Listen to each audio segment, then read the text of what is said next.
On this week's show, one lucky winner will get a bundle of Direchasm goodness from store.ontabletop.com. Not only will you be picking up a copy of the starter set for Underworlds Direchasm, you'll also be getting the Direchasm hardback anthology filled with 11 tales to get you going for all of the Warhammer Age of Sigmar goodness. To be in with a chance to win, you need to give this video a like, pop a comment below, be a subscriber to the channel, and if you can, give us a share about on social media. We're going to move on and start looking at a week's worth of gaming news, because the weekend starts now.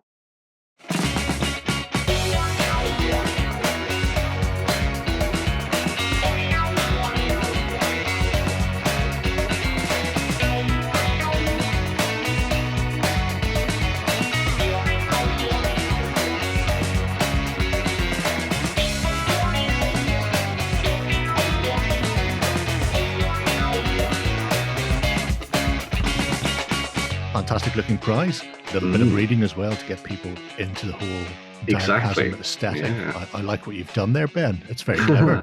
A combo prize. It's a Brucey bonus. Well, I think the first thing we should do then is see whether or not you can maintain this high level that you've already set us going with.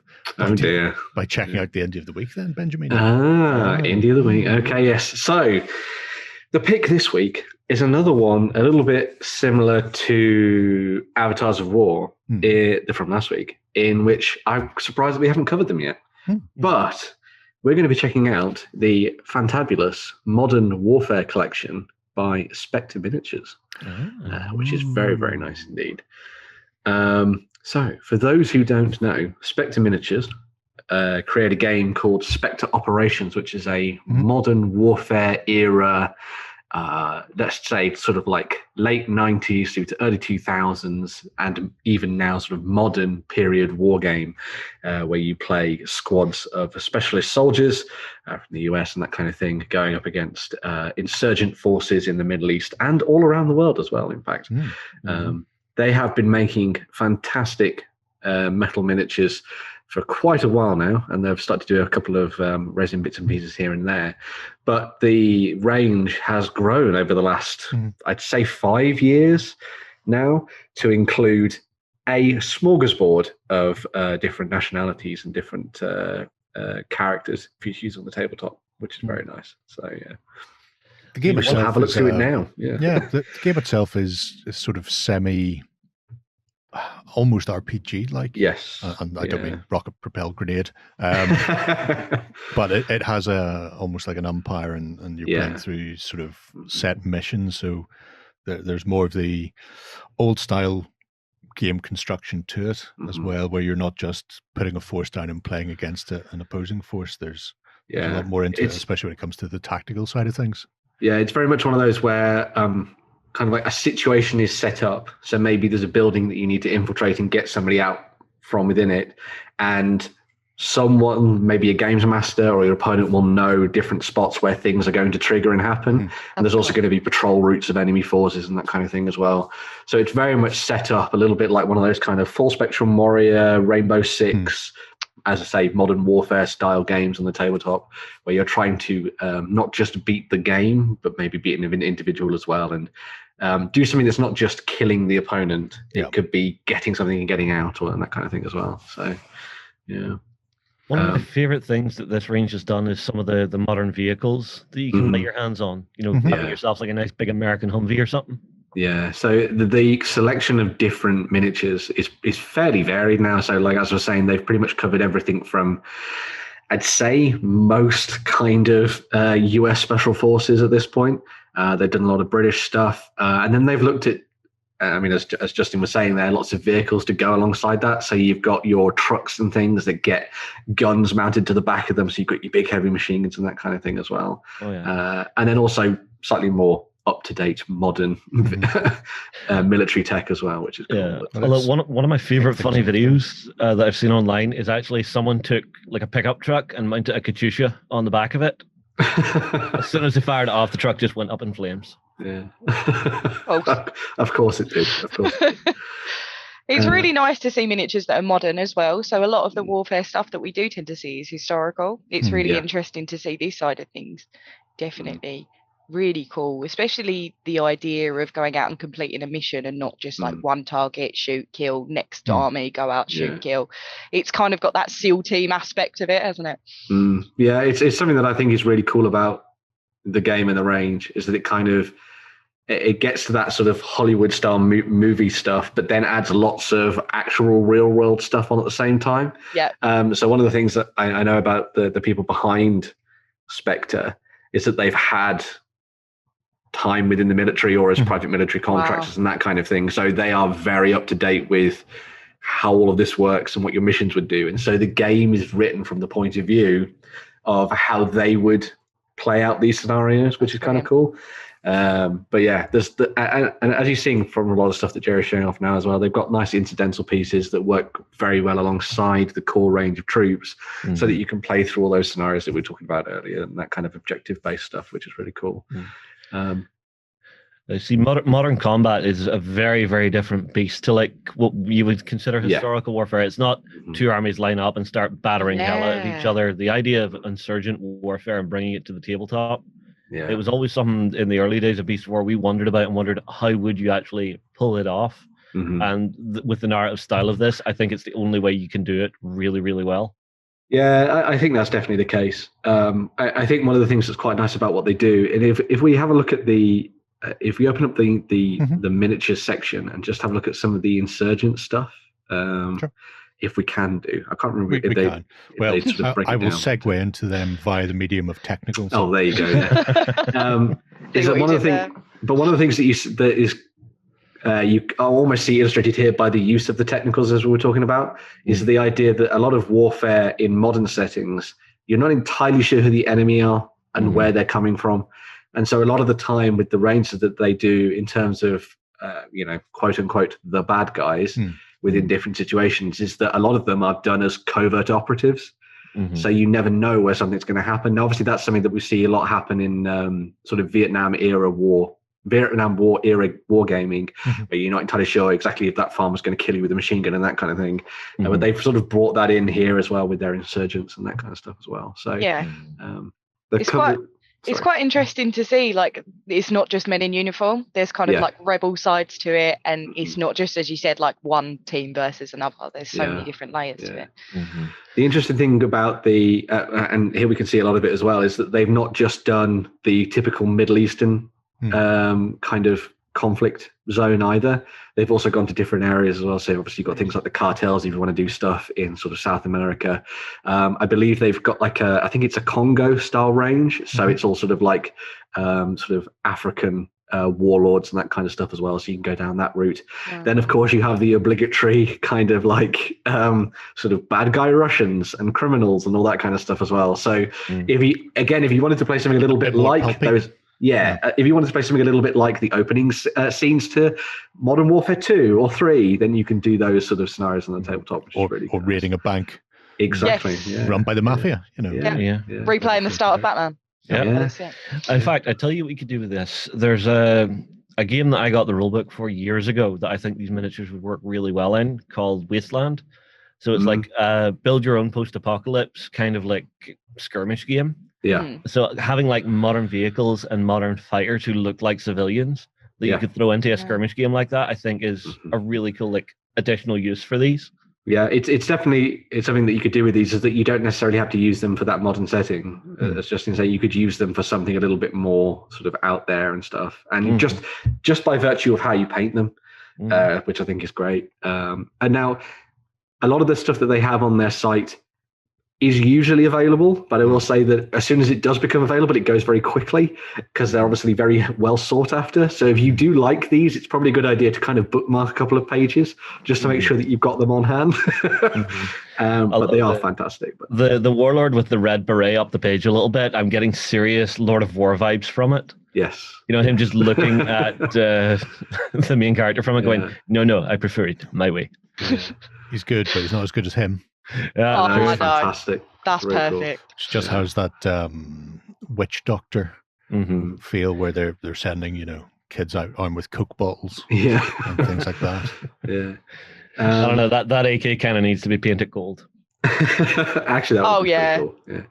Talking of weapons, they actually do quite a lot of different variants of that. So, sorry, pardon me. They've got your sort of typical assault rifles, AK-47s and that kind of thing. But a lot of the time when you see the specialist troops, they've got into real detail of exactly what kind of rifles, submachine guns, heavy machine guns, grenade launchers, shotguns and stuff they have, because all of that feeds into directly how the game plays, because it's pretty important what you arm your first tier operators with when they're going into combat. You know, they've taken that gun because they know how to use it and it's perfect for the situation and that kind of thing. So there of course is a situation where you need someone with a grenade launcher and a massive beard. Yes, of course. Yeah. It's actually, I think that's actually based on the Medal of Honor Mercenaries. I think it was game that came out a couple of years ago. I'm thinking that's based on somebody entirely different. Oh. Although he doesn't look quite as that. Is that why you removed the beard? Did you know? Oh my God! No, there was an unfortunate trimming accident. Leave me alone. Tier 1 operator grenadier, Justin. Yeah. Oh my God, that's amazing. But I'd like to point out he is Alpha. So I imagine the rest of the word strike is just off camera there. I'm not the only one without a beard. And now you're smooth-faced. You've got smooth-faced. No. I mean, like I've got the stubble on the go. It's kind of like sandpaper. At least I'm not the only one for bald face. That's true. Yeah, no, I saw the Caesar comic and went, nope. But did you see it was orange this time? Yeah.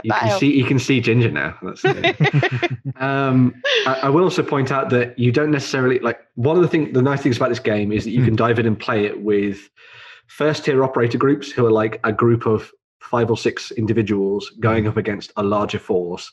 And it's been weighted so that they are much better than them and that kind of thing. And it plays out in this very scenario style. But you can play with kind of slightly more bog, and I say bog standard in the most sort of loose sense. You can play it with more bog standard forces going up against each other if you want to do a larger conflict between maybe 2 insurgent groups or 2 rival warlords and that kind of thing as well. They kind of got really nice levels between the two, which I think is really nice. Although that sniper, I kind of want to do like, you know, just like little fabric bags to lay over the sniper rifle and make it look as if he's just taking a nap. I sleep here. Stealth right there. I sleep with my sniper rifle. No, you hide the sniper rifle. But these are, you can see some of the more covert operatives here. So you've got the insurgents undercover there and that kind of thing. That's cool. And literal undercover snipers as well, if you wanted to do something sneaky behind the scenes. But I think this is one of the nicest, this new insurgent PMC range is really good because obviously the PMC is the private military contractors. Most of the time they work for the good guys. But a lot of the time they also work for the bad guys as well, and so you could have rival mercenary corporations going up against each other, and that's an entirely different sort of slightly more pulpy thing if you want to go down as well. Which really there's one important thing, Ben. They work for monies. Well, yes, money makes the world go around, especially in the modern warfare setting. Yeah. So what size are these? So they're 28 mil. 28 mil. A lot of these, yeah. Godspeed.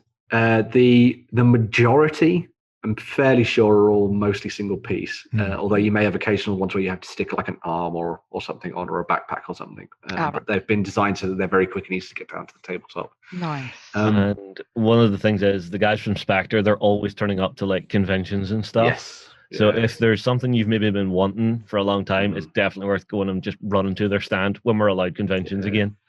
And one of the, as I was saying, one of the cool things is that because you can start off at that small level, so you can just have 5 or 6 guys versus 5 or 6 guys on a massive tabletop full of terrain. You can start it quite quickly and get it over and get sort of diving into games very nicely without having to worry about painting too much stuff up and all that kind of thing. You can spend more time on painting the camo on your guys if you're so inclined to do so. I know, they're very cool. I mean, you could replay the TV show or the movie. Yeah. I've been watching Brooklyn Nine-Nine recently, which probably isn't the best entry point to this. All I can think of is Nine-Nine and Peralta running around. But see, whenever it's that show, it's just Terry Crews. Terry loves yogurt. Yeah, yes. Exactly. I need a Terry Crews swap miniature now from Spectre. Yes. Oh, hell yes. Sold. Yeah. I will also point out that as well as all of the stuff they've got for kind of like your more like real world settings. For example, you've got the Spetsnaz and things that we're looking at here. They also do a kind of like a near future range as well. I think it's if you click on the miniatures tab again, Jerry, just let that drop down. Close And then protection click agents on are a little bit Matrix. Black powder, red earth. I think that's the one. So it's a couple down from the top there. Yeah, so this is their sort of like the range that they're going to start growing over time. So they've got this Ember team, which is kind of like their sort of like hot squad of badasses, but they go up against the likes of Spetsnaz and all that kind of things like that. But it's set within their own sort of near future setting where, you know, a little bit like Tom Clancy, things have gone slightly wrong within our own world and that kind of stuff. Well, I'm wearing the right shirt. Yeah. I know. Pamphlet. I was going to say, you're going to get shot quite easily having your arm out wearing jeans. So. Well, he swapped jobs from the Grenadier to being part of the Red Earth team now, so that was the end. You know, they trusted me with High-Axe one time, didn't go well, so yeah, I'm on the market. I say the miniatures they have in this range for the scenarios are absolutely gorgeous. They really are. Sometimes you do just need a dictator or a sheik. Yeah. Or, Oh, look. There's a selection of leaders. Okay, there's one thing I never want to paint is the banding on the head wrap. Yeah. That would cross my eyes no end. I'd break out one of Jerry's tricks with the pens. Yeah, just use a pen. Actually, yeah, good shout. That's good call. You could cosplay that. No. Oh, yeah. You could Hard no there. I mean, 101 uses for casting. His little briefcase. Yeah, it doesn't look shifty at all. No. That's a brilliant. data bank as well that you've got to go and raid. Yeah. But yeah, it's a really awesome range if you want to do something that's, again, very like on point with the sort of modern setting, or if you want to do something that's slightly more oddball and Hollywood if you want to as well. And the range is, as you can see here from what we've been looking at, extensive as well. And this is, they do have essentially a drop down for just in stock items. So there's things that are in the range that we're not looking at simply because they don't have any made at the moment. In fact, you can buy quad night vision goggles and they've already got the helmet set up to take them on the front. It's just madness. Yeah. Another thing I would say is that they've been looking at STL work as well. So if you want to get some of those extra weapons or you want to attach some guns to your technicals, for example, then you can do that. Maybe print off a bit of terrain. They've also been, they've been doing, for the majority of cases, sort of hand sculpted miniatures, but they're also looking at doing a lot more 3D sculpted stuff as well. And the style looks basically the same. So if you're interested in that, hopefully that means we're going to see even more miniatures in the next couple of months or so as we start to move out of lockdown situations and people can go back to events and see all their lovely miniatures in person, which would be very cool. See, awesome. I love this section because it adds one thing that I always find a lot of people miss out on their gaming tables, and that's just the random clutter. Scatter color. Yeah. It serves no purpose in game except to look pretty. It looks cool. And to hide behind. Hide behind. I don't know about you. I'm hiding behind those sandbags and stuff. But I like how just even the kind of toxic waste cans, whatever you call them, toxic waste cans, that's good. Barrels. That would make sense. Oil drums. Oil drums. They all look different individually. They've all got individual dents and stuff. Everything looks different, and it's just not like the same miniature repainted over and over again. What you need to do is you need to paint them red, and then everyone's encouraged to shoot them because that's what they do in video games. If there's a red barrel, you shoot it and it explodes. Just get a little bit of decal paper and just get the explosive symbols, toxic symbols on them. You can have different game effects. I like the idea of them being toxic waste though, because then that means that they could be zombies, and you could hunt down zombies with your Spetsnaz team or something, which would be pretty awesome. So, but yeah. Absolutely fantastic stuff from these guys. If you want to go and check out their miniatures and their rules and everything, it's all listed on their website. And they have lots of cool stuff. You can even buy merch. Wow. Merch. You too can get a bandana for your dog. Look at his little bandana, though. Doggo. Cute doggo. How Ultra Moderns teddy bears. This is like when we had that cake section in that Indie of the Week. An amazing section. Yeah. So what? Cakes? We had a cake section. End of the week. And they list their favorite cakes whenever they play games or have to do any work. They bring different cakes and then evaluate them and have a whole section dedicated to it. Nice. But yeah, so Spectre Miniatures, good old Spec Ops, delightful range of stuff, and only going from strength to strength. Well done, Ben. You get to live again for another week. Yes. Because when you fail, we will kill you. No. And on that happy note, shall we move on and have a look at the news? Coming to you from the center of Northwestern Europe. Covering board games, war games, card games, and all that you love. It's the news. So, starting off the news with the thing that you can't stop me from talking about. This is dwarves. But these are dwarves with a difference, he says, because they still have beards. But this is the range of Hospodar dwarves from Kromlech, which are now available over on their web store. So they have put together a range of very awesome looking dwarves that have got that kind of Slavic influence to them. So if you're sort of looking at Eastern European, Russian style. I'm seeing the hammer and sickle. Exactly. There's one on there as well. But they've got they've basically the core of what you'd need for any good fine dwarven fighting force. You have the boyar and the boyarina, as we saw above. So you've got your dwarven king and queen, whoever you want to lead the army, followed by 2 sets of warriors, and then also command elements for them as well. So you've got your regular warriors with your hand-weapons shields, and then you've got your veteran warriors who are rocking rather fantastic hats and big, deadly-looking double-handed weapons as well. So if you wanted to use them as your heavy hitters in your army, then you can do that too. This is all then capped off by an excellent-looking cannon, which we'll see later as well. But a fantastic set of miniatures from the guys at Kromlech there that have sort of taken things in a little bit of a different direction for the dwarves, which I think is really nice. It's certainly good to see the character of their sculpting team put to something that isn't orcs. Because as much as I love their orc range, and it's fantastic, it's good to see them doing something and sort of bringing the sort of the character and the narrative to these dwarven faces, which, as Justin has pointed out to me, most of them are missing teeth. Yeah, some of them, they're on the vodka, they get into a fist fight, and exactly, you're on like soft potato like broth for the next couple of weeks. Although I tell you what I love, Kromlech do the orcs, and they do them as a World War style.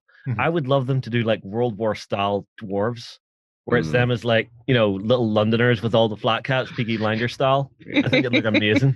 There was a company that did something similar to that not long ago, but I think they've gone the way of the dodo now, which is unfortunate. This is a really fantastic looking range, packed full of character, lots of options for you to choose from. All of them available in resin in 28mm, and they should be the good core of your army. Do you want to just quickly bring up, did I put the cannon back in, or did I take the cannon out? No, the cannon's in there, but I knew it was in the spinny version. Oh, okay, fair enough. But just for you, Benjamino. Go on. Oh, it's good. Who could say no to another look at a dwarven cannon? I'd quite like the fact you more or less presented it going, it's nice to see that they've got their sculptors working on something proper instead of orcs. That's how I what you said. Fantastic range. Yeah. I do love the striker pole that's actually an axe as well. Yes. Yeah, nice that's touch. cool. Well, sometimes you have to defend yourself. Yeah. Classic looking dwarves there with a little bit of a tweak to them. And importantly, the beards look fantastic. And that's the main way to get a good looking army of dwarves. So there we go. I had to get another shot in there, Ben. I did, yeah. I'm going to talk about beards constantly for this episode. It's how every news item will be ranked in terms of beards. Yeah. The beard seal of approval, yeah. This is a mustache out of 10. You're going to bring up one, I'm not going to know what it is, and it's just going to be me going, I must ask you a question. Yeah. Oh, God. That was good. That was so bad, it was good, yeah. That's the point. Right, well, moving on.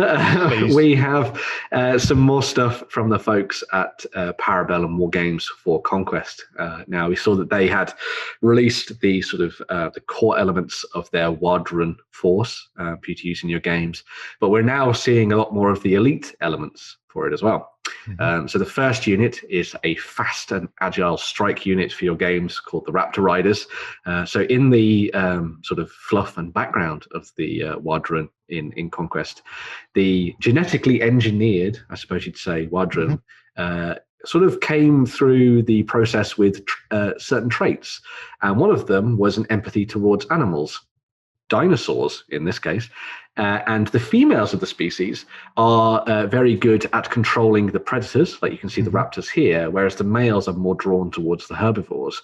So hopefully, fingers crossed, we're going to see some badass looking Wadron riding around on Triceratops as well. It makes sense as well, because if you think about it, in most societies, male are the hunter-gatherers and females go for, the berries and the like. And therefore, by flipping what creature they're able to attract, complements nicely their own inherent set of skills. Yeah. Well, if you think in nature, take lions for example, the female lion is more of a hunter than the male lion. Does all the work, yeah. Although I do like the way they've sculpted this female version of an orc. Nice, big, heavy-duty, muscly, but still feminine. Yeah, they've done a really nice look that kind of draws on World of Warcraft sort of aesthetics, which I think is really nice. And again, one of the things that I noticed about the Wadron last time is that I like that we're seeing at least a lot of splashes coming here, especially with the dinosaurs, because they probably would have been this colourful. But it would I'd definitely paint the Wadron with a different skin tone, I think, that was a bit more of a brighter green, I think. But that's just me. Or you just go full World of Warcraft and do them in sort of ogres or flesh tones. That would be cool. People don't do it often enough, but whenever somebody does, it's really striking. And it is. Think, why do more people not do this?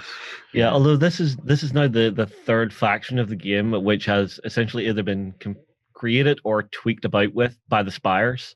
Those terrible, as if they have their hand in everything. Yeah. Bonus points for the feathers on the dinosaurs as well. Bonus point.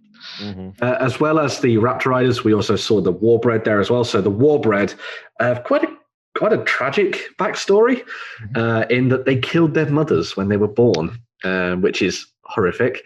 But they are atoning for the sins of their birth because they've been outcast from the tribe by destroying as many opponents as possible with massive, huge pillars, so that they could be inducted into vine the war strapped onto clans. their arms. Yeah, so sad, but also amazingly cool looking. I'm going to guess this is going to be units of small model counts, but big heavy hitters for this faction. Yeah.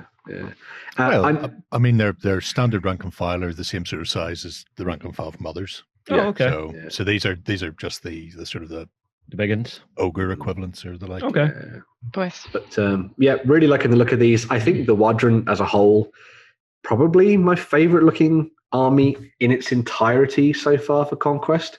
I've really liked elements of the Dwarves and the Nords, and a few of the sort of 100 Kingdoms miniatures as well. But I think the Wadron as they stand, I think everything is pretty badass from what I've been looking at. So that's only because they were supplanted. We should have been seeing the city-state come next. True. You would have been blown away by the city-state. And the artwork for that does look very nice. So, and it was kind of cool that the community got to choose that as the next one. Yeah. Very much so. We have also seen little hints of what's coming next, because as someone on social media said underneath a comment about that article, they went, wouldn't it be awesome if there was a character model based on the dinosaur? And they went, what, like this? And they showed a massive Wadron on the back of a T-Rex. And I was like, oh my God. Got you. You see Ben's wallet just going, no! Yeah, I might have to start a Wadron army. Damn it. Yeah. But looking awesome there, and can't wait to see what's next from them. What I want to ask is, have you guys seen the newest film from Disney Pixar called Onward? Have you seen that? I have seen Onward, and I loved it. It was great. And it's based in a fantasy world where you get your normal fantasy creatures such as like goblins, elves, dragons, you name it. And it's a great film where like you have concepts of D&D in it. So all of these mystical creatures, they might be fantastical. Fantastical, is that a word? That is fantastical. That is English. There you go. I Englished properly today. Nice one. But the magic no longer exists in this world. So two brothers seek out a chance to meet their father who's passed away, and help from the brother who plays D&D, his knowledge and all things magic. He's pretty much a pro for role playing. So it's a lovely film where it's not fitted with disappointment at every possible chance, like the good dinosaur, and I end up crying throughout the whole film. I was not bawling on this one, but there is a new role playing game coming out soon called Quest of Yore, Barley's edition. So it brings the themes of the film into an all-out quest. So it is perfect for kids and families, and you can play this for as little as 2 of you, or start the whole campaign with 5 people as well. So you will need a quest master to create the world around you, and this is not an RPG adventure of the film, so you can explore the Onward universe, like past the movie, and some of the characters, and being guided by little doodles and notes of the main characters that are actually in the film as well. That's awesome. Ian and Barley. So you do get guided by that. The box comes with like everything you need inside the RPG adventure. So you get your rule book. I can literally feel Jerry just uncomfortable at the moment. You get your rule book, your map, your tiles, your power items, your card, your character sheet, loads of spells, dice, tokens, Questmaster screen, and you get some pretty awesome miniatures as well that come with it. So they are pretty cool. And it's a great place. What I love about this, it's a great place to get kids started in RPGs. So although I can see how uncomfortable Jerry is right now with the fact that this RPG incorporates cards and miniatures, I know, he's just sitting there like, oh, how dare you? Dibs on the bard. Yeah, if you're going to look and go on your own adventure at home with the kids as a family and with like familiar characters, this is really a nice place to start. And you can go and download some blank and pre-generated character sheets as well online if you do want to get a look and feel with the game prior to the release, which is later in March. It's a good one to look out for. I think this looks really fun. I like the idea that it's sort of like that RPG in the box. I think that's a nice concept that they've obviously taken over from D&D and sort of the Red Box and that kind of thing, which is cool. And as you say, Onwards is a really fun film and an interesting world to be in. So it'd be nice to dive into this and play around with it, I think. Yeah, it'll be fascinating to see where they go, because unless I'm very much mistaken, to date, USA Opoly, or the OP or whatever they call themselves, until now have done nothing but traditional board games. Yeah. So this is a step in a whole other direction for them. And even, I'm assuming that is some form of blind draw mechanic to build your world with the hex tiles as you go. But the fact that you've just got the sort of the player characters there will be interesting as to how much is...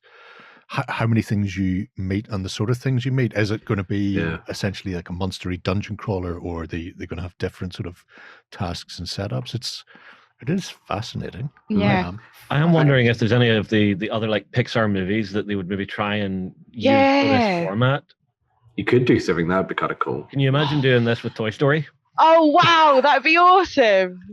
Bugs Life, let's go. How to Train Your Dragon as well. Is that DreamWorks? Have I crossed the streams? I can't remember now. Possibly. Yes, you have.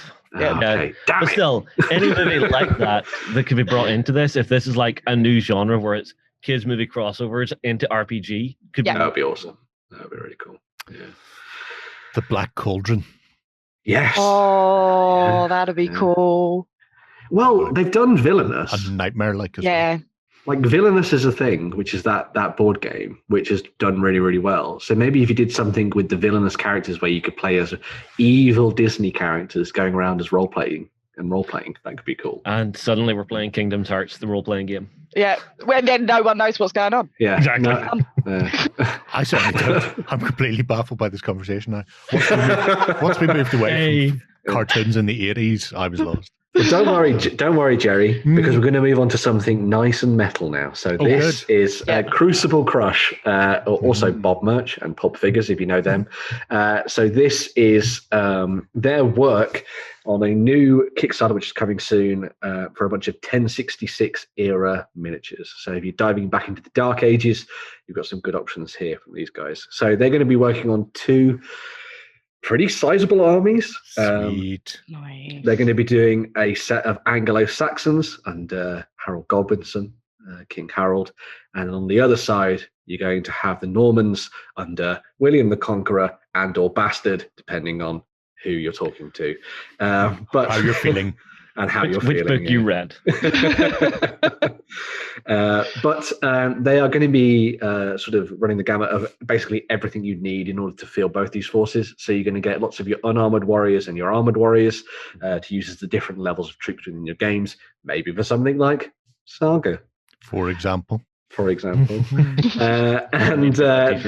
they've also got, of course, Lots of the cavalry options as well for the Normans as well, since they brought them over to use in the battles and that kind of thing, and the ravaging of England and beyond. And look at all those lovely shields that Lloyd's never going to use. Exactly. He's going to pop them all off and put something else on instead. Sometimes. But they have actually, this is just sort of like a smaller preview of what they've got available, because they've got a large sort of section of their website already dedicated to what they're working on at the moment, and you'll see a lot more of the different elements there, including the different sort of hero types and champion types you can use as part of your army, and also all the sort of like unarmored and armored variants as well, which is pretty cool. It's a fantastic set.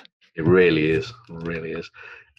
Going beyond what they've got there for 1066, they also said that they're not just working on, well, they're working on this for the Kickstarter, so you'll be able to get the Normans and the Saxons, but in the future, they are going to be working on a Welsh range as well. Nice. And I have his name in front of me, but I'm not going to read it because I'll get it wrong. I'm liking the peasants. Peasants are nice. Peasants are not only nice, but very handy as well, because if you go to play things like Crusades, later on, having just rabbly peasants to throw at it, especially if you're doing things like Peter's Crusade or with the Peasants' Revolt as well, just having generic sort of Dark Age and later peasants to be thrown as chaff into the mill is probably the best way. The more I look, the better the weapons get on that one. The more I look, I was just like, oh yeah, that's cool. Oh, there's a shovel. Like, just kind of shovel and pitchforks, and you know, if you want to chase Frankenstein around a village, and you can do that. Raise the feuds. You didn't bring any spears. Who is paying you? I suppose, but yeah, very cool stuff there, and I can't wait to see the Kickstarter and what they unlock beyond the sort of core forces for this. So very cool. That is absolutely sensational. Has that made you feel better, Jerry? That has made me feel much better. Restored. Back in his fluffy, fuzzy little happy place. Yeah. You know, I also quite like the fact that they tell you the sort of the figure sets that they're going to be available in, and also the variants. You know, multiple poses, multiple head variants. Nice. Yeah, and can pick them up in various ways. So if you're not playing Saga, if you're playing something grander scaled like L'Art de la Guerre, DBM, Hail Caesar, things like that, where you can just multi-base a couple of models onto a larger size base for these big games, then you can pick up packs that way as well. That's a tremendous set. It really is. Well impressed. Clever. It should also be noted, I think Bob Murch has said that they've been working on this for a very long time, and it's something that's been like a little bit of a passion project for them, because a lot of people will know them for their Pulp figures range, which is, as you might imagine, pulpy stuff. But they are sort of diving into the historical world a lot more now. Obviously, before this, they did all the miniatures for like the French-Indian War in that period as well. So it'll be cool to see what comes up next from Crucible Crush. Moving into the far, far future, we have a preview of what's coming up from Corvus Belli for Infinity in May 2021. So they've released their previews for next month. Leading the way is Shona Carano, as you can see there. So a former Aristea star and trainer who is now inducted into the Infinity world at large with sword at the ready. Maybe you can guess which faction she's fighting for. that is a Does it begin with P? And right off the bat of having the military orders this month. I suppose it's a good way. You can just segue neatly from one to the other, or add additional things to them if you want to start playing just a generic Pano force. Yeah, so she's primarily been designed so that she can fit into Code 1 forces for both Pano and O12, if you want to play as O12 instead, but looking very cool for the Knights of Justice there. Following on from that, another of the sort of Code 1 releases, but for those people who maybe want to build on the Shasvasti, we have Agent Dukash there, who I am thinking is getting all kinds of Hellboy vibes in that design, but with like mega sci-fi anime Hellboy. And a fantastic model there for the Shasvasti, which I think is fantastic. I mean, maybe it's like Galaxy Quest and he finds some historical documents. Yes, maybe, yeah. I would also point out, for any of those of you who have been watching Invincible recently on Amazon, so good. That's very Damien Darkblood, I would say, as well. So, yeah. Very true. If you've not seen Invincible, by the way, I haven't. You need to see Invincible. I'll watch right it. now. Fair warning. It is brutal. Oh, Yes, yeah, that's fine. But say no more. Say no more. No, that's all I had to say, because the first time I watched through it, it was just like, okay, this is nice. This is what? Right. Exactly. It's on the list. Yeah. Go and check it out. Prime. Bing. Not sponsored. But moving on from superheroes to a super big gun. That doesn't work, but yeah, sure. We have a tank hunter with portable autocannon. Works for me. So this definitely shows that someone was not only rocking leg day, but arm day as well. So if you're diving into Ariadne and you need to put down a tag because you're sad that you don't have them, then you can add these to the Tartary Army Corps as part of the action pack and rock on with this amazing piece of artillery. Very anime, as you might have guessed from it being Corvus Belli in Infinity. Beyond Somebody that, pointed out that it's actually a resculpt of a very first edition. Gun, so it's seeing a new lease of life. Yeah, getting a bit of dust off. I really like it. People have been going, how's he firing it? Going, it's the future. If that's not counterbalanced or some sort of suspensors on it or something, I'd be very surprised. There's like an anti-grav thing on the back or something. I don't know. Or whenever he fires, there's like a jet engine out the back, just counterweighting it. Yanks it back. So yeah. In addition to these sort of more singular sets, they've also been doing a bunch of additional bits and pieces for the different factions as well. So if you're O12 and you want to rock on with a Raptor boarding party, then you can go and check one of those out. You've got two absolutely kick-ass looking security officers there, sort of like law enforcement officers at the front, looking very, very cool. And then they are backed up by the Diva bots as well. So make them go through the hole first and then follow in afterwards. That's the way to do it. Let the robots do the killing. So yeah, get stuck in and play around with those. You've also got some new stuff for those people who want to fight at the behest of the Sultans with a bunch of mercenaries. So you've got the Bashi Bazooks there too, flying into battle on those wings. Again, I think these are a repackage and slight tweak of an existing pack that they've been brought back to the tabletop, but very, very cool. Love the dynamic and the aesthetic of these. Really nice looking stuff. Hack-Islam are gorgeous all the time. You like the Hack-Islam. Makes really nice tables as well, that the Hack-Islam stuff. So nothing will ever beat the Fat Yuan Yuan. Fat Yuan one is always great. But I may have something that could beat him, and that's the Shaxa long arms.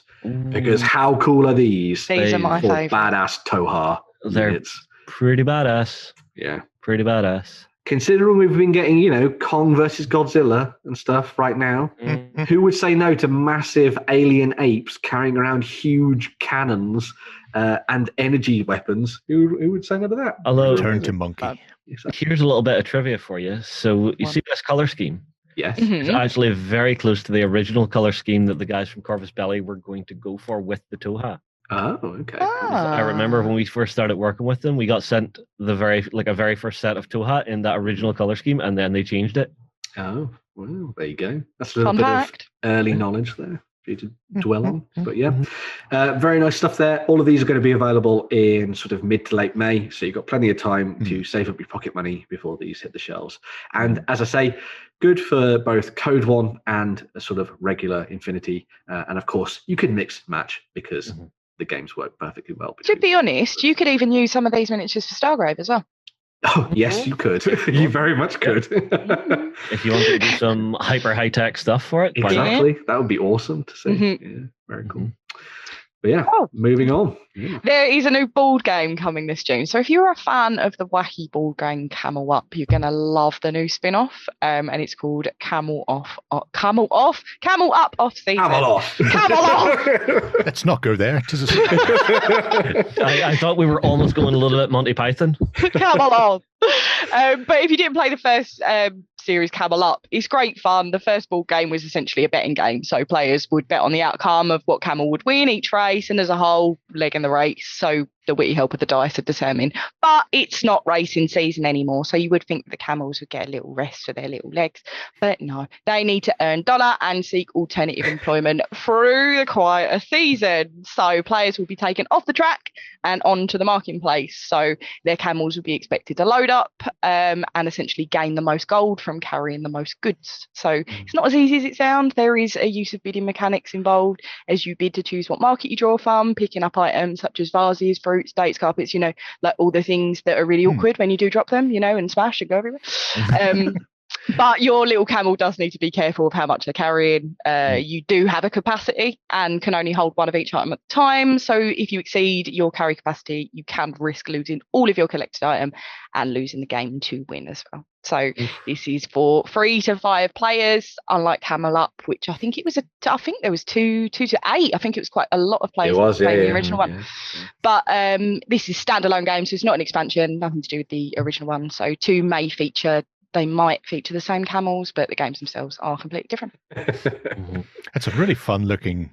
I mean, I see it's aimed at 8-year-old and up, and it really does have that super bright, punchy colors. Yeah. As well. I mean, we're all 8-year-old and up. We're fine. Exactly, yeah. The thing that I quite liked about this when I was reading through the story that you put together, Free, was that bidding element to it. Yep. Whereas, because the market gets laid out at the beginning of each turn, you bid to see who's going to be first there to go and pick up stuff. So you've got to wager some of your coin effectively in exactly how quickly you're going to dive in there and pick stuff up, because then people could then mix things around so that things get overloaded and you lose out later as well. So you've got a little bit of push your luck in there too, which is always nice to see. One of my favourite things about the Camel Up games, the first one had the kind of like pop-up the pyramids, and this one's got the kind of dice in and you let them fall out, and you've got the pop-up market in this one, and it really kind of puts you in the game, and I love that. It's not just a flat board, it's just kind of quite interactive as well, so I really love it. As someone who owns Camel, and I'm going to call it Camel Cup because that's what I've always called it. Damn you, Plan B. But I've always called it that. I'd love to have both games set up, play a game of Camel Up. Sorry, I'll call it Camel Up. I'll call it its real name. I do know what I'm talking about. We'll play a game of Camel Up and then play off-season afterwards. Yeah. And I think that'd be really fun. And then you can combine the scores together to see who's the real winner. That's good. Awesome. That is pretty good. Those camels will never get a rest in your house. Exactly. Building up a campaign. Yeah. On a Legacy Camel Up. On a complete aside, in Camel Cup, do you have to purchase your camel beforehand, or is it sort of just random draw type of thing? Right, so you can't cycle back through. You can't use the money that you've cashed in from off season to try and get yourself a better camel. And trying to buy a herd. Although that could be a fun house rule.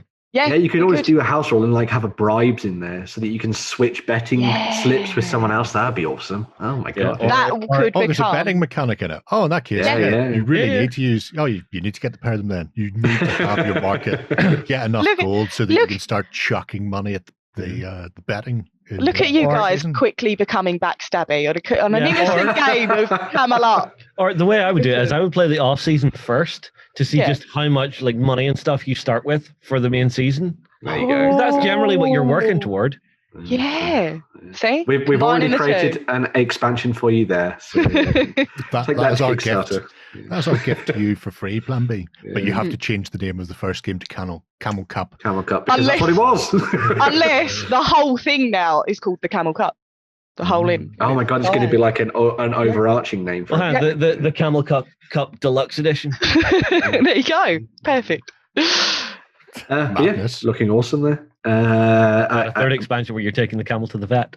Oh, that's sad. They didn't get a day off. That is very sad. So we're going to move from the fantastical world of camels and racing to the equally absurd world of Age of Sigmar, because it is pretty absurd. But moving on the narrative for the Mortal Realms, we're going to be getting, the Broken Realms book popping up this weekend for pre-order, and that means we also get to say hello to the first Dark Prince himself, Be'lakor, with his amazing new model, which we have looked at in the past on some of our Weekender shows. Huge. It's pretty big compared to the original.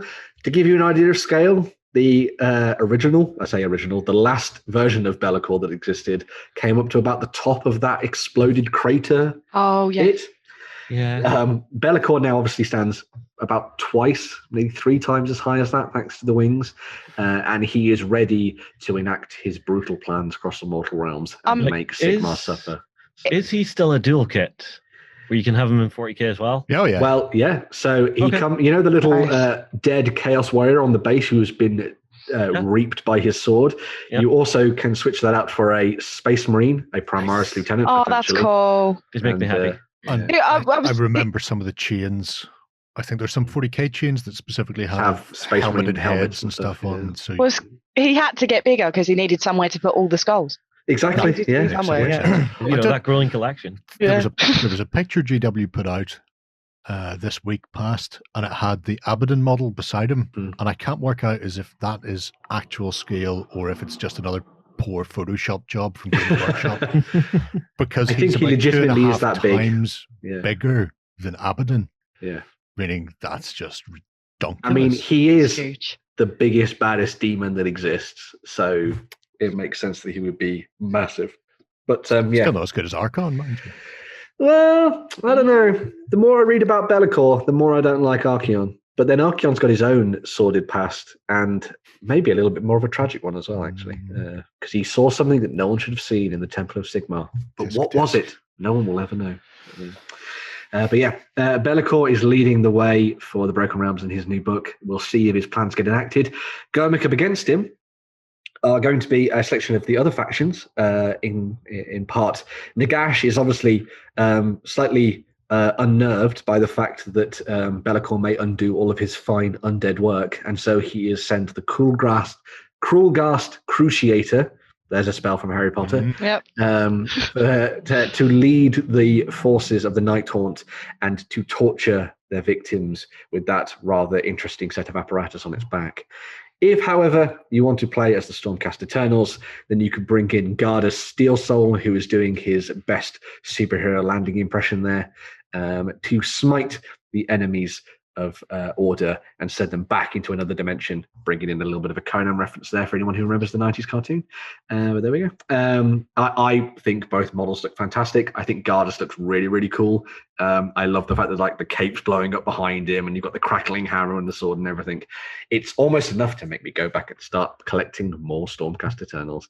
I like that it says oof on that bit of ribbon. Yes.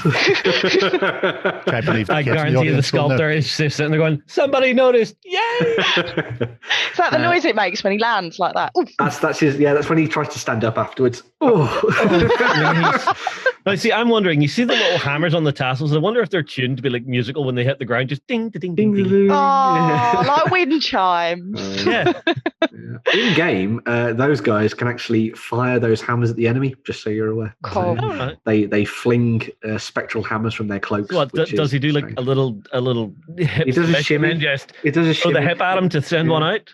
Oh yeah. I mean, like a samba dancer. I think you'll find it'll be like Death Blossom from the last Starfighter. He'll just start pirouetting and spinning, and they'll go off in all directions. But yeah, very cool looking characters there. They're also doing a set of themed Battle Force sets, like they did with the last Broken Realms book for Teclis, where if you want to dive in, we haven't got them pitched here, but if you want to dive in and pick up ones for, I think it's the Seraphon, I think it's Nurgle, and then a couple of two other factions. They've got those boxes coming out this weekend, so maybe go and check those out on store.ontabletop and put your orders in. That's tempting because the Seraphon are the ones that always caught my eye. Well, I like Tree Peoples. Talking of the Seraphon, if you like the idea of playing as big fancy star lizards, then you can also bring in Lord Kroak to lead them, because a new miniature is on the way for the oldest frog in the world. And he looks very cool indeed. I love the tagline, who needs a living body anyway? Exactly.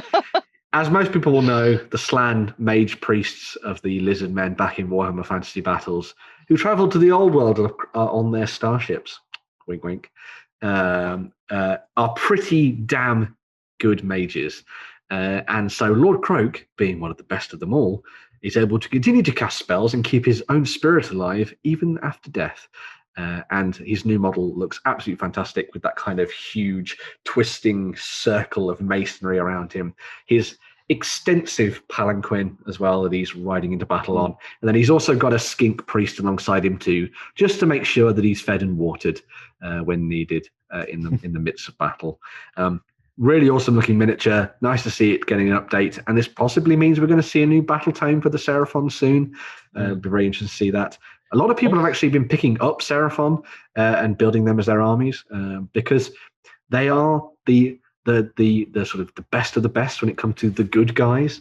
If you ever really wanted to point to anybody, these are the guys that will do anything, no matter what, in order to make sure that chaos is destroyed and scattered to the winds. Yeah. So, yeah. Apologies, I misspoke. I was thinking Sylvaneth. Well, it's okay. I carried on with the segue anyway. So I'll teach you. I will also. Sorry, I was just going to say the original Kroak / Mage Priests were multi-kits. Yes. Where you could make regular and minty versions. Mm-hmm. And the fact that you've got with and without his big gold mask, I wonder if it will be a case of you can, I reckon it will be. Take Kroak, or you can have either at all. In which case, what you need to do is take this, mount it on the back of a giant dinosaur, and then use it as Mazamundi, who is just ridiculous. So mix things up. Yeah. But yeah, really cool stuff coming out for the Seraphon there that is hopefully going to point in the new direction of what the Seraphon are actually going to get. Maybe we'll see an update to some of their plastic kits as well, although they don't tend to look like they're going to need too much of an update. But very nice indeed. Sticking with Games Workshop news, we also have some Adeptus Titanicus goodness to look at, in that they're getting the biggest and yet tiniest Titan to date. Because obviously Adeptus Titanicus is tiny scale. Tiny scale. Yes. But this is a big Titan. So this is the Warmaster Titan, which comes with two plasma destructors on its arms. And it's not done there, because most people see Titans as walking fortresses regardless, right? This also has guns on its shoulders, guns in its guns next to its head, and also guns in its knees.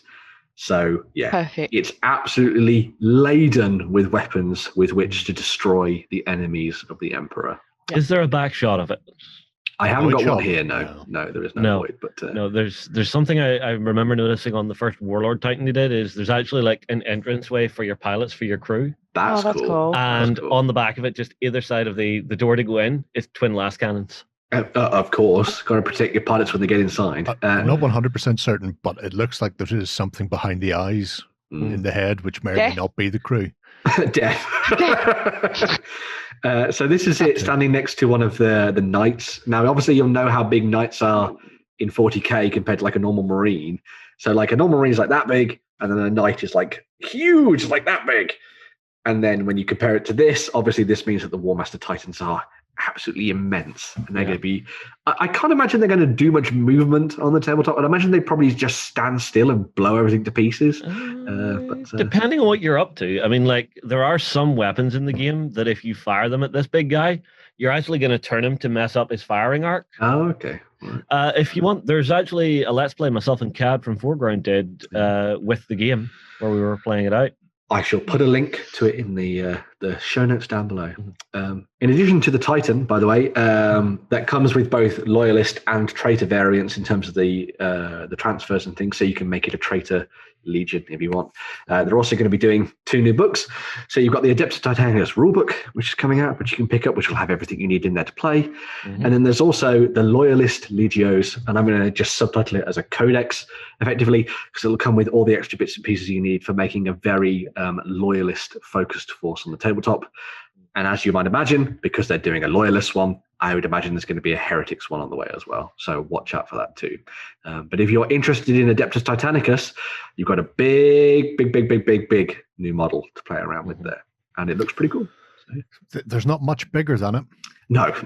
Well, unless you're going to Forge World and you want to remortgage your house. Exactly. No, I'm talking about just even in Titan scale. I think the next scale up after that is the Imperator. Yeah. Which got I would imagine they're going to make that too at some point. I'd be very honestly, surprised. I'm wondering, is Forge World going to get their hands on this one to make it an actual 28mm scale Titan? That would be. I mean, like currently their biggest one is the size of a small child. Yes. Oh yeah, I mean, why not? Because there's bound to be people out there who want to 2 people in the world who want one. Yeah. Shocking altogether. So that rounds up the news for this week, and what a spectacular and varied bunch of stories it was.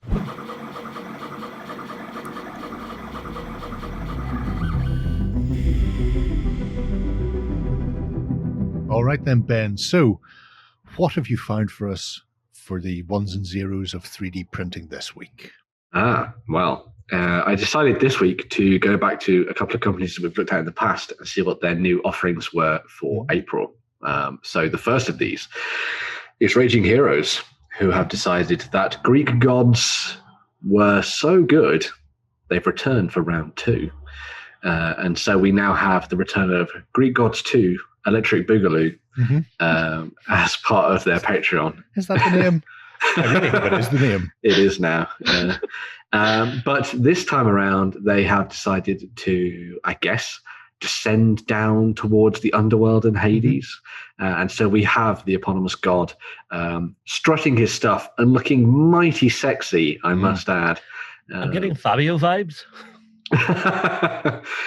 As was pointed out to me, I think it was in the comments to this, or maybe it was on Facebook, Hades is probably the god that has done the least wrong. he sat in his basement. He did his job. Exactly. Yeah. Except for all the times he had his daughter let him out. Yeah, well, true. But a fantastic looking god there, as you can see, which adds to the already burgeoning pantheon that they put together as part of Gods Part 1. On top of that, you've got loads of other characters. So you've got the likes of Orpheus and all stuff in there as well, cool. Sort of feeding into that underworld theme.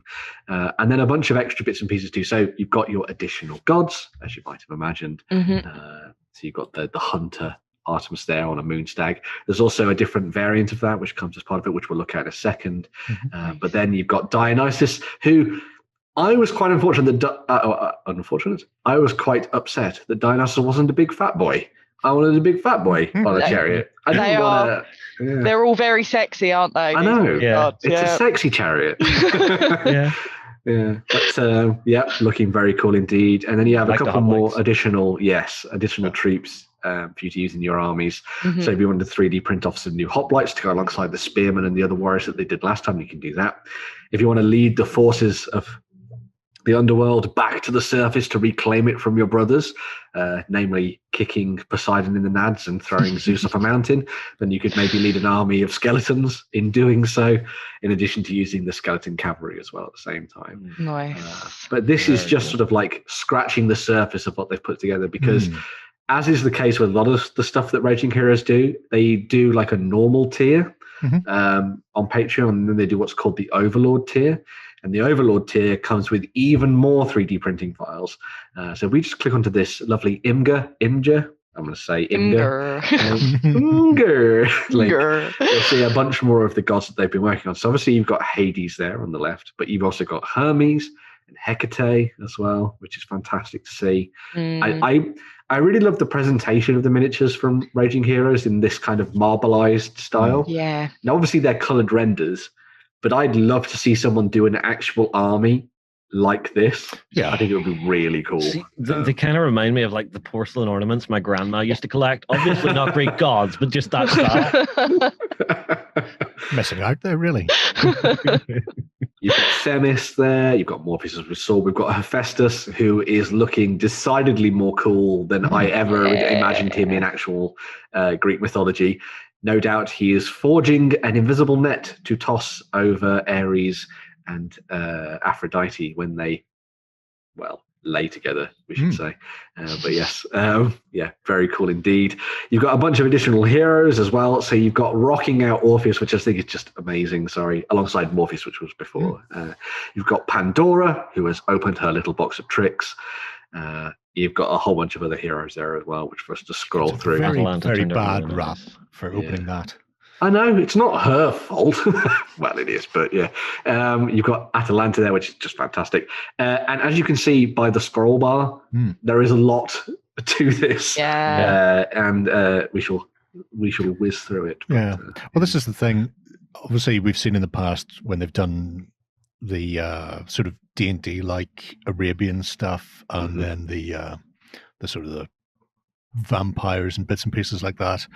There always been heroes and sort of monsters and titans. There's Kronos, Master of Time. So cool. But of late, they've started to add in the addition. You're not just getting heroes and monsters or heroes and titans, but they've started to add in actual sort of troops for people who play sort of tabletop games. So you're not just restricted to, that's really nice, I wish there was a unit of those. You're not going, there's Leonidas, I wish there were Spartans to go with him, or whatever it happens to be. Now you have things like the Leonids. The harpies were awesome as well. Yeah. I know, they're so cool. But yeah, absolutely stunning range of things, especially with the addition of the terrain that they've also been working on for this too. It's definitely something that I think would come together to be a really nice high fantasy Greek army for you to use in a myriad of different games, really.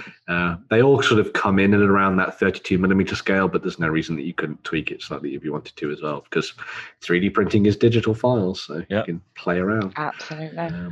Honestly, if you're ever wanting to reskill something, there's a company, Printable Scenery. They actually have one file which is really useful called Sam Scale.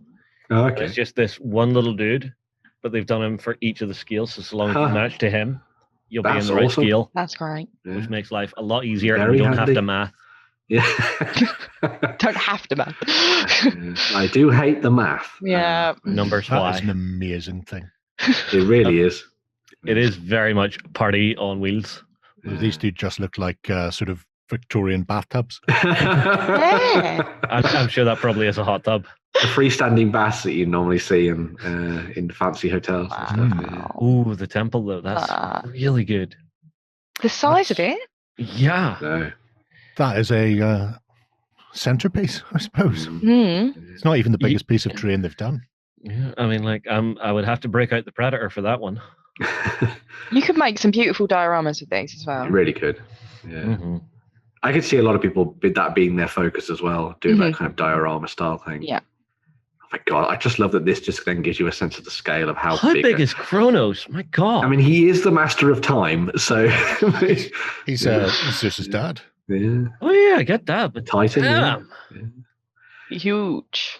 Yeah. Make him eat some rocks and throw up. And he is big boy. I mean, that is amazing in itself. Yeah. That is stunning. Yeah. Now, obviously, you don't print all these off in one piece. They are modular, so they're easy to print. So don't worry, you won't get like 5 minutes through Kronos' leg and then lose the rest of the print. So. I mean, like, I'd be very curious to see the breakdown on some of the bigger miniatures, because a resin bath printer, which is what I would run these in, doesn't generally have the biggest build plate unless you're buying one of the newer ones with the bigger build plate. I would also say that for those of you who are maybe thinking of diving in and looking at these, as we've talked about before when we've looked at anything by Raging Heroes, they have quite a robust community of individuals that have been doing this for the amount of time that the Patreon has existed. And they are always on hand to come up with advice and all sorts of things for 3D printing all these models and getting the best out of them, so that if you're nervous and you're starting out for the first time, then you can dive in and get all the help you need from their community, which is really awesome. And as I say, they've got these two different tiers as well, as you can see demonstrated here. So you've got the one that you can dive in and get everything on a slightly smaller scale, where you can dive in and get absolutely huge monsters and creatures like Kronos there, as we saw. Sweet, cool. like candy. I can't wait to see what they do next, because I have a feeling that these mythical things have gone down very well, and they might start doing other pantheons. That's true, So, but I think they haven't done a huge amount in the way of sci-fi, if memory serves. True, yeah. And I think they were talking about possibly venturing into the sci-fi side, Oh, so they're not fun. leaving people behind too much by just focusing solely on fantasy. That would be interesting to see. So Yeah. don't know how far along the plans are for that. Maybe next month, maybe months away. Time will tell. Definitely something to keep an eye on. Now, Heroes from Infinite. from the immense scale of Kronos down to tiny halflings, because Warploque have decided that as well as sculpting fantastic 28mm figures, they're also going to go down to what I am now considering possibly one of my favorite scales ever, which is 10mm, and doing an entire halfling army. Yeah, so these are tiny miniatures in normal 28mm, now made even tinier by using your games.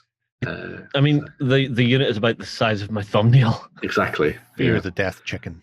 Yeah. Get your cockagriff out and set him to work on the battlefield.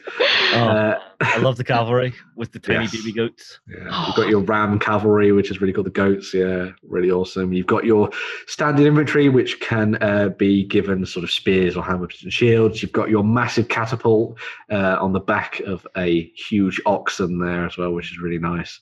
And then they've also done variants of the 3D prints, so you can either get them on strips, as you see there, or you can base them individually if you're a glutton for punishment and you want to make a really tiny war game, or just mix up the way that they're set up as skirmishes, perhaps as well, which is really This is great. These look like they're going to need minimal scaffolding. Yeah.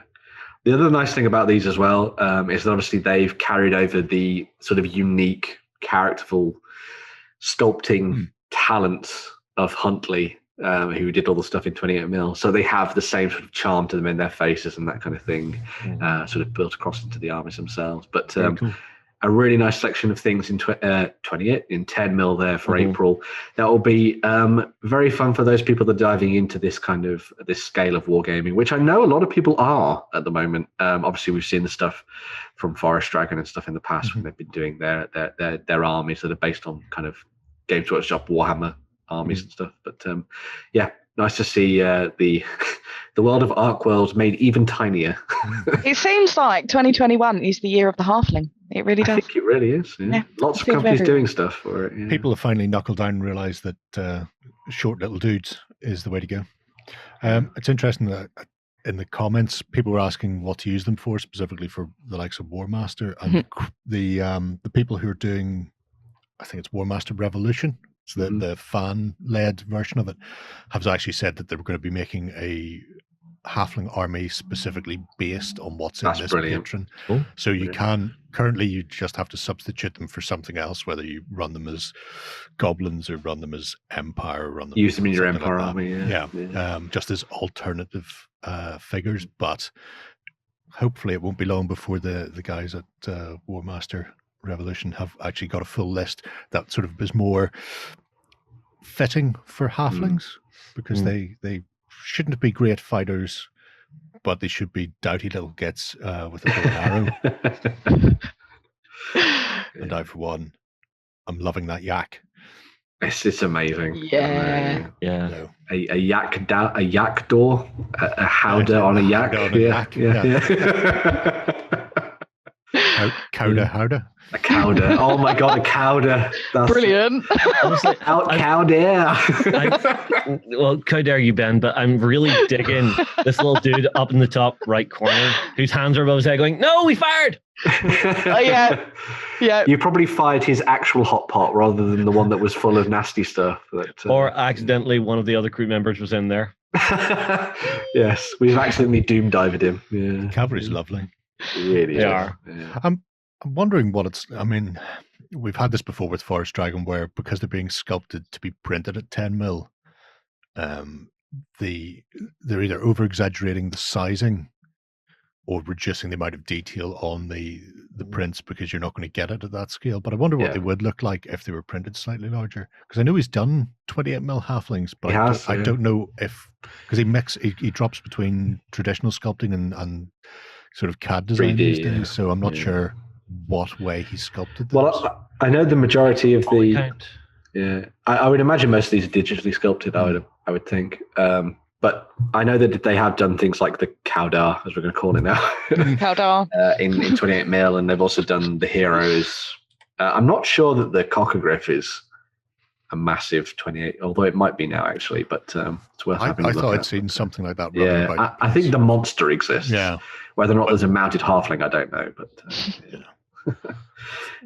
a big pin and some super glue, and we'll rectify that issue. Exactly. Yeah.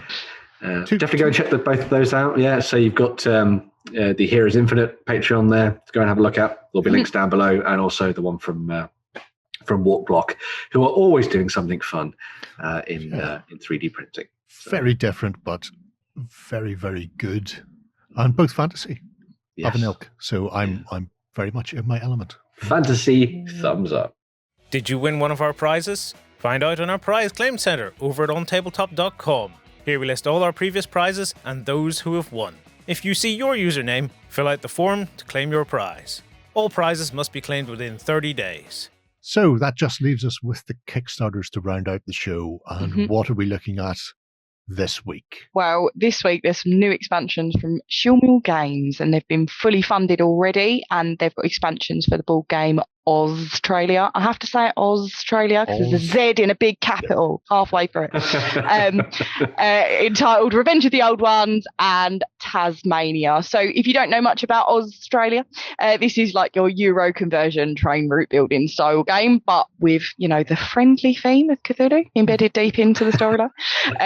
This is set in an alternate timeline in the 1930s in Australia for 1 to 4 players after the Restorationist War, and the Northern Hemisphere is trashed, so you're going to need to build a port, construct railways, mine, farm for food, and ensure that your colony survives. But lurking outside of the lands into the outback are the remaining old ones and the ever-threatening eldritch threat, and their human allies trying to kick off war and hammock once more. So there's 2 different expansions coming within this Kickstarter.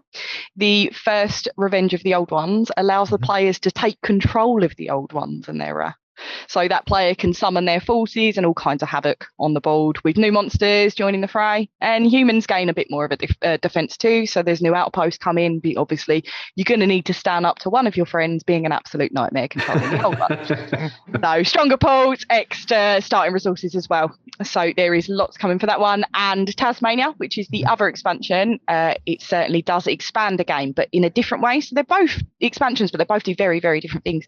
So this expansion adds a randomized map. So if you fancy heading into the game blind, which is absolutely petrifying, you'll be required to place terrain tiles, uncovering different enemies the closer you venture in deeper, really. You're also provided with a fixed map as well for new resources on the island of Tasmania. So along with a new terrain type as well for locating your port.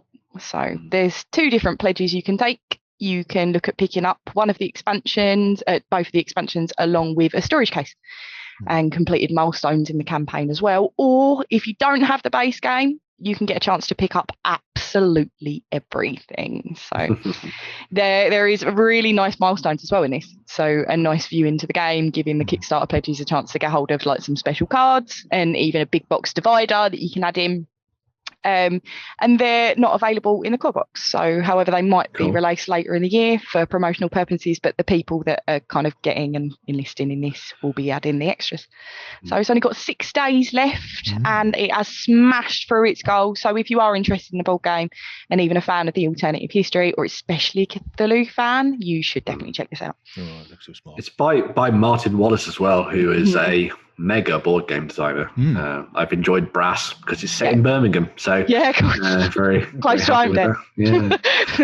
I mean, sorry, I'm just thinking, as if Australia wasn't like filled with enough things that now it's got Cthulhu. Let's just throw Cthulhu in there. Let's just see how much havoc Australia can have. Yeah, I mean, like Cthulhu's probably going to look at them and just go, "Oh, look, you're a tiny little spider that wants to kill everyone. Yeah, that's cute."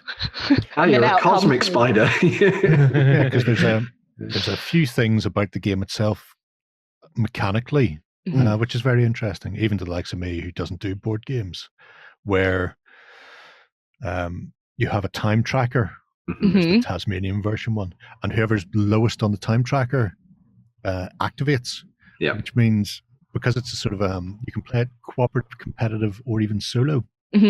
If you do too much too quickly, you can find yourself leapfrogging ahead of essentially Cthulhu, or the old ones, or whoever they happen to be, and then they get multiple actions to catch you up in a row where you can't actually reply. So the fact that you've got this idea where you've got a management system, you've also got to build your railway lines to get around Australia to deal with the various things, and all the while make sure that you're not trying to do too much too quickly, but at the same time, if you're too slow, then you will get ruffle stumped when the old ones wake up. So there's a lot to go into and a lot of things to be sort of managed when you're playing. Yeah.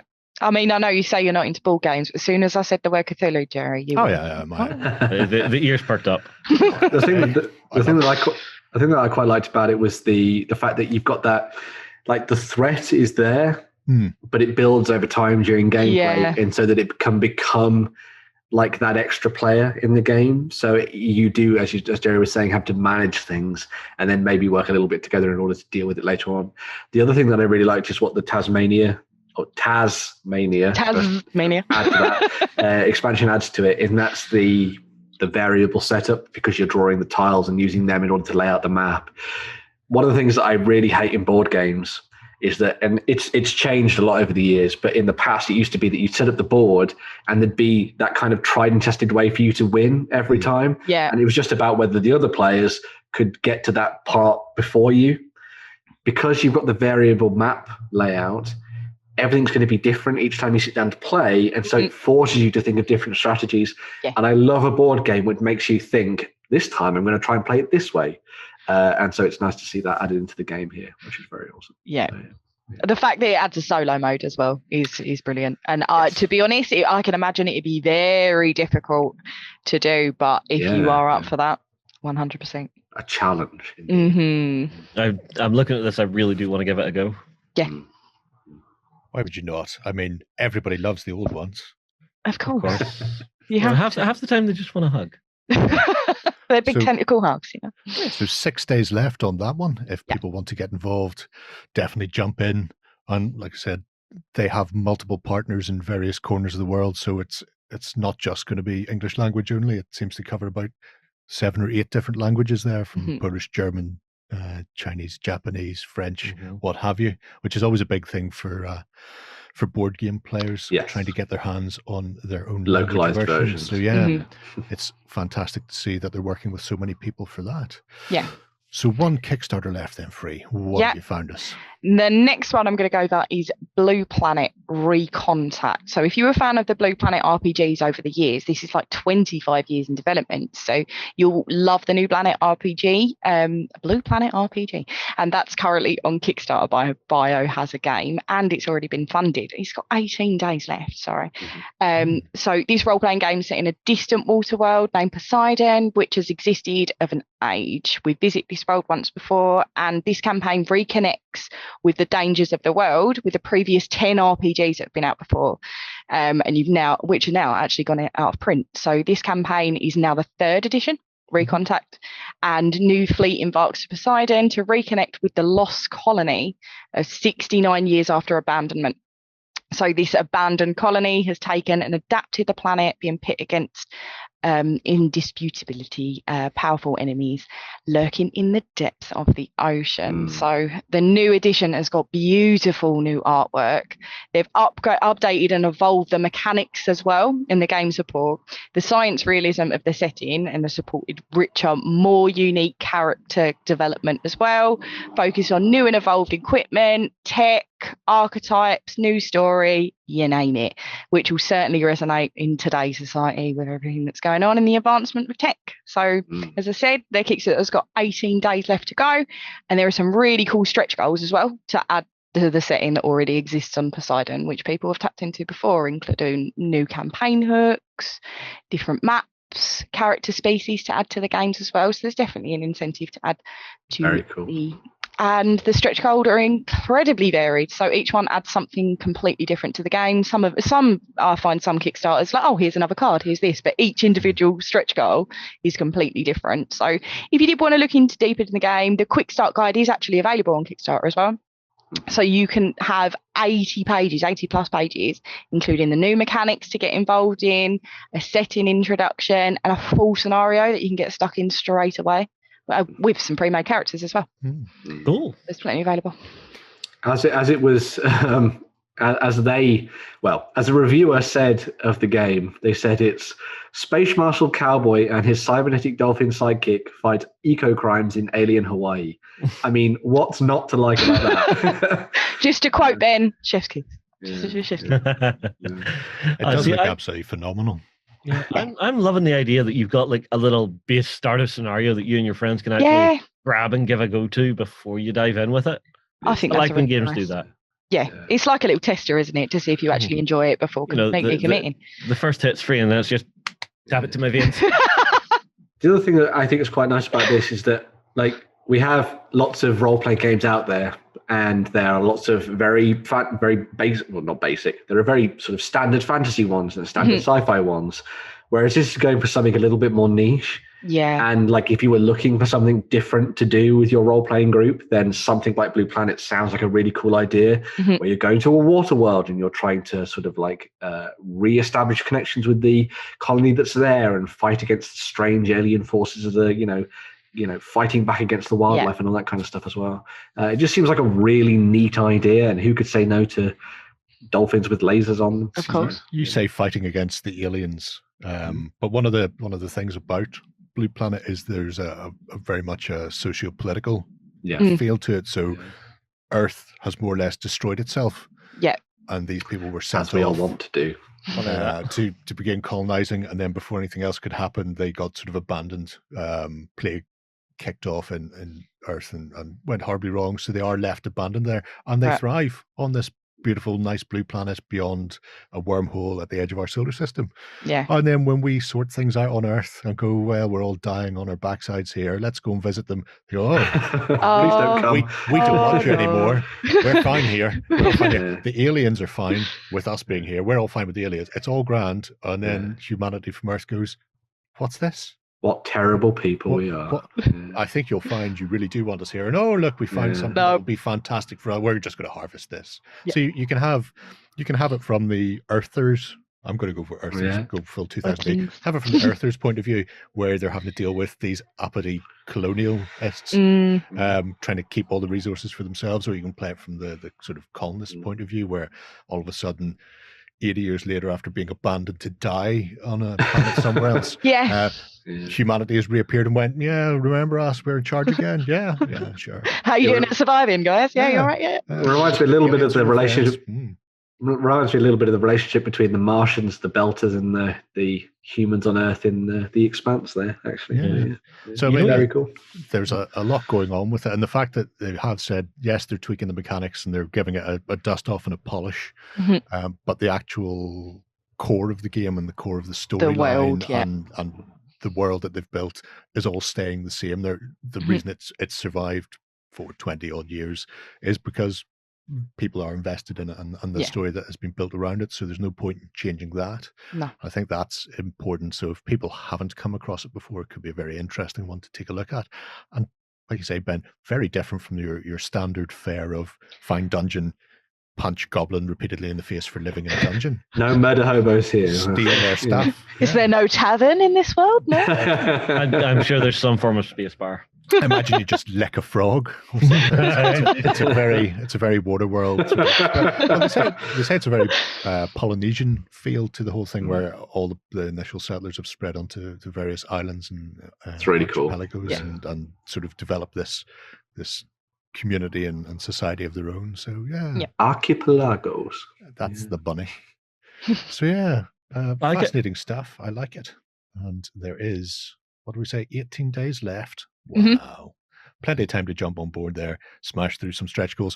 If you can just stop short, if you can just stop at like $64,999, because I see they've got an app for the $65,000. Nobody needs that. You don't need an app to play a pen and paper. Just a much. I'm getting waves of Luddite. Luddite about it. I don't need an app to tell me how to play an RPG. The DM's just sitting there in the corner. They're taking my job. Very much so. Very much so. But yeah, two sensational Kickstarters. AuZtralia, which looks fantastic, and Blue Planet Recontact. So have a look at them. There are gameplay videos for both, and there are also some things you can download for both from the Kickstarter page to check out in a bit more detail the rules and the setting for them if you're interested. So that's us for another week, folks. It's been a delight and a pleasure and a privilege to wander through the gaming news with you all. And for you at home, if you want to win those prizes, the Direchasm novel and core game, then don't forget to comment below, like, and do all the other fatty things that I told you at the start of the show. Until next Friday, I shall bid you adieu. Go ahead and check out our other content on screen now. And while you're at it, why not hit subscribe and remember to ding our dong. Go on, you know you want to click it. Go on.